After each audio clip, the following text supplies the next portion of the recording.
Hi friends मु आज आपण गोटे छोट टिप्स नहीं आसी एबे तो कोविड समय चली घर घर बिका काश कफ सब हो भी से टिप्स टाको मो घरे भी मु यूज कर सारी मो घरे मो झी आ मो हजबैंड को भी मुझे भी काश कफ प्रोब्लेम होता किंतु से जिनटा मुझे सारापर काश ना कि कफ ना तो मुझे भाविली आपण मान सहित भी मुझे टिप्सटा सेयार करी पिपुली सहित मुह को जदि आम चंदन पेड़ी रे घोरिकी ताकू जदि छोट छुआड़े बड़ लोक समस्ते खाईपर ताकू जदि आम खाइबा तो आमर काश आ कफ रु आम मुक्ति पाइबा।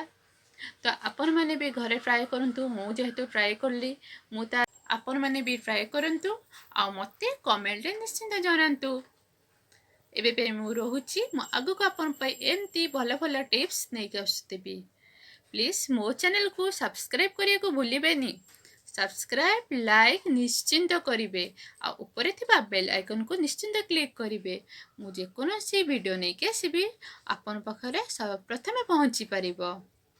तेबे पई टाटा।